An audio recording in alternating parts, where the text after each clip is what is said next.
Chers investisseurs, j'espère que vous êtes en forme, que vous avez passé un bon week-end, que vous avez bien repris des forces là pour affronter toute cette nouvelle semaine sur les marchés financiers, d'autant qu'on a eu de beaux mouvements haussiers. On sait qu'on se rapproche là tout progressivement des prochains barrages. Encourageant pour ce début de semaine, on comble le vide qui a été laissé par la semaine précédente. On se rapproche des 57 000. On sait que les 58 000 sont cruciaux, d'accord? Ils sont cruciaux parce que ils nous attendent au tournant. Si les acheteurs ne montent pas toute leur force sur ces niveaux-là, on fait attention à ce qui peut se passer par la suite.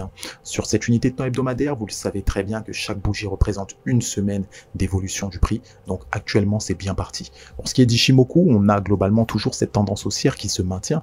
Donc on semble vouloir enchaîner, continuer une troisième semaine de hausse, ce qui semble vouloir continuer aussi à appuyer cette thèse de continuation du bull run. Donc c'est bien parti. On voit qu'en unité de temps journalière, on a tout de même continuer cette tendance haussière sans faire un retracement, plus de la moitié de ce fameux chandelier très haussier du 6 octobre. On est toujours au-dessus du nuage Ichimoku. Vous l'apercevez très bien également. C'est d'autant plus parlant que lorsqu'on cherche à s'attarder sur les précédentes résistances qui étaient établies par le passé, on s'y rapproche de plus en plus. On retire Ichimoku pour s'attarder sur les niveaux de prix et on constate qu'on y arrive. Quand on vous dit qu'il y a des sérieux barrages qui se prononcent là, on a tout d'abord, vous voyez déjà que sur les 56 000, déjà le prix il hésite. Mais bien après cela, n'oubliez pas, les fameux 58 000, on a déjà ce fameux barrage, ça correspond à cette résistance juste ici. Donc une fois, deux fois, trois fois, n'oubliez pas, c'est là où est-ce qu'il y a eu le dernier mouvement haussier. Juste après, on sait ce qui s'en est suivi. Donc les 58 000 sont très importants, on y arrive à grands pas, mais que les acheteurs aussi perdurent dans ce mouvement haussier.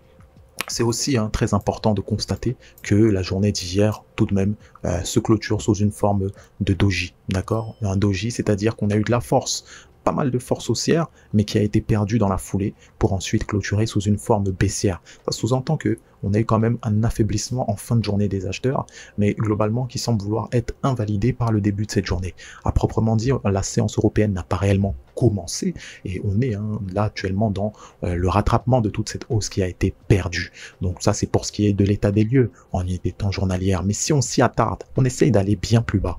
En unité de temps 4 heures, tiens, pour faire l'état des lieux du marché. Notre zone de compression, tout d'abord, a fait mine de casser le triangle qui est de compression qui nous tenait, et comme par hasard, on est venu clôturer sur ce haut de triangle qui correspond à cette fameuse résistance des 55 500, on en parlait. Donc, ce qui s'est passé en début de journée, là, première séance de 4 heures, d'un coup d'un seul, on casse cette zone de compression comme pour donner le pas durant toute cette journée. À voir si c'est un piège pour ceux qui rentreraient durant les séances prochaines de marché, mais force est de constater que cette zone de compression donc a cédé. Elle a cédé par le haut, d'accord? C'est un bon point, on casse par le haut, ça montre la force des acheteurs et par la même occasion, une double cassure, à savoir Tenkan et Kijun, pour ce qui est d'Ichimoku. Donc c'est un signal fort, signal de continuation de tendance, à voir si la force haussière se maintient avec toute cette force qui s'est accumulée.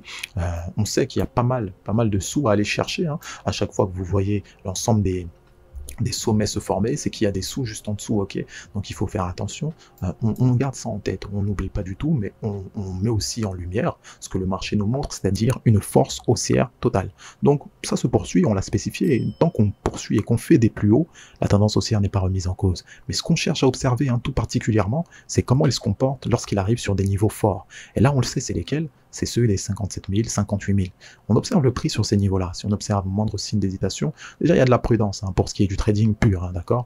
Ceux qui font du trading pur, on sait que acheter sur des plus hauts, c'est pas forcément smart d'un point de vue du portefeuille aussi. Donc ce qu'on attendra, c'est bien sûr un retour, on l'a spécifié, suite à la cassure de cette zone de compression, on observe comment le prix va se comporter autour des 55 500 s'il y revient.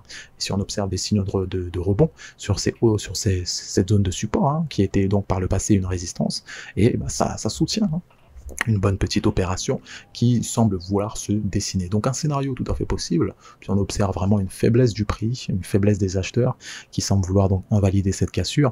Là on ne prend pas forcément de risque, d'accord, même s'ils sont déjà maîtrisés de base, ce n'est pas le tout de rentrer sur n'importe quel rebond, d'accord, on attend vraiment une conviction du marché à aller bien plus haut et perpétuer ainsi cette tendance haussière, on le dit toujours de manière saine. C'est donc là qu'on aperçoit sur cette unité de temps 1 heure, plus précisément, la cassure de cette zone de compression qui nous servait donc par le passé.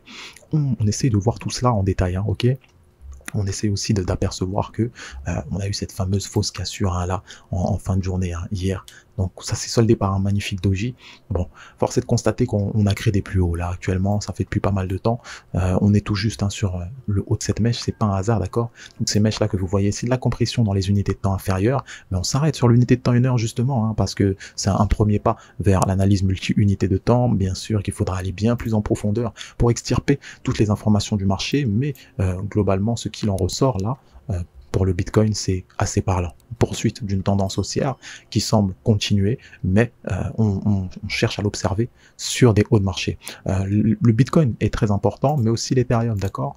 On assiste à une contraction bien plus prononcée comme d'habitude en termes de mouvement de marché, et on s'était arrêté sur la moitié du mouvement précédent, c'est-à-dire ce mouvement haussier qui nous a tenu, zone de compression donc ascendante, on l'a spécifié, qui a cédé, qui nous a fait ramener hein, sur globalement le retracement à quasiment 100% du mouvement précédent.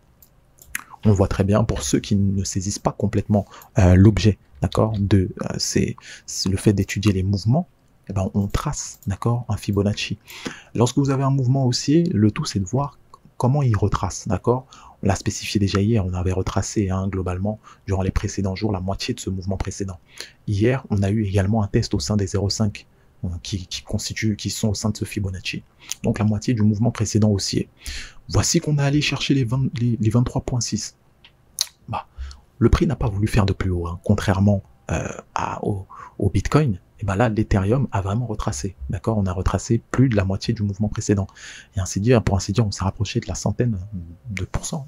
Donc là, actuellement, on revient sur les 0,5, mais on sait que la tendance n'est pas aussi haussière qu'on pourrait le voir sur le Bitcoin. D'accord?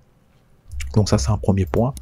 Un deuxième point, c'est qu'en prenant du recul, bah, c'est bien plus visible, encore une fois.